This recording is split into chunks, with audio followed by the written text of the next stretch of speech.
It's October. Hard to believe, isn't it? This year seems to be really speeding by.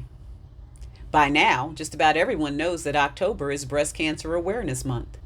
We see people wearing pink everywhere: shirts, ribbons, those rubber bracelets. Some people even dye their hair pink this month. Those are awesome shows of support of those afflicted by this disease, celebration of those who have survived, and remembrance of those who lost the fight. It is probably one of the most observed of all health observances on the calendar. I'd like to share some facts regarding breast cancer in the African American community with you today. African American women have a 40% breast cancer mortality rate, the highest of any U.S. racial or ethnic group. The mortality rate for Black women diagnosed with breast cancer is 42% higher than the comparable rate for white women. Among women younger than 40, breast cancer incidence is higher among African American women than white women. Breast cancer is a leading cause of cancer death among Black women and by far the most common cancer among all women, Black or white. African American women are nearly twice as likely as white women to be diagnosed with triple negative breast cancer, which is more aggressive and harder to treat than other subtypes of breast cancer. African Americans are more than twice as likely as white women to be diagnosed with and die from multiple myeloma.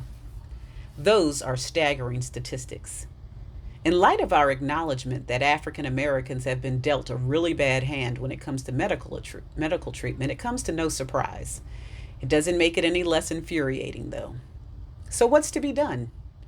We know that early diagnosis is key to survival of any cancer. Breast cancer is no exception.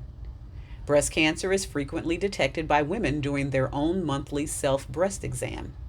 Lumps, change in breast shape, skin dimpling, sudden nipple inversion, and nipple discharge are just a few of the possible indicators of breast cancer. Pick a day of the month and check your breast for changes every month. Mammograms every 1 or 2 years are very important for women over 40 and sooner for women who have a first-degree relative with a history of breast cancer. My own mother is a 2-time survivor of breast cancer, so I get a mammogram yearly. And then there are also some special consideration as to why cancers affect African American women in such large numbers.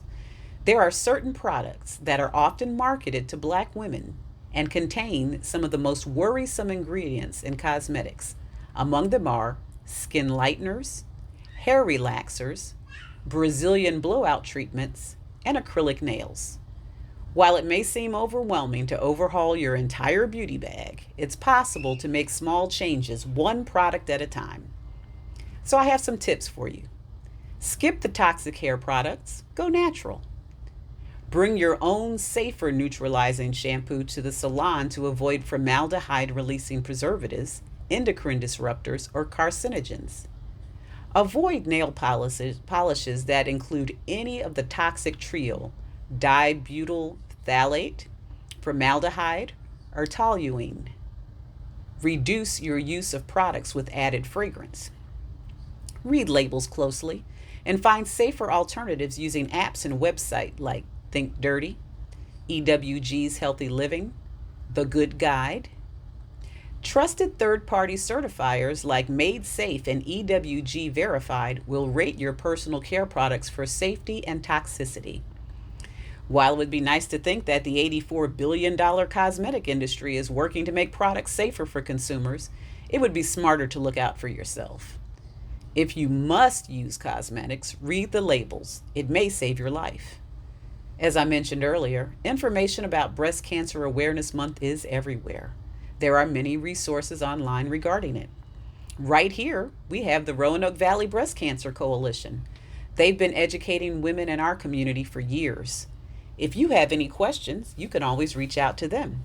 Or you can always call me, Dawn Daly-Mack, RN, at 252-410-1717.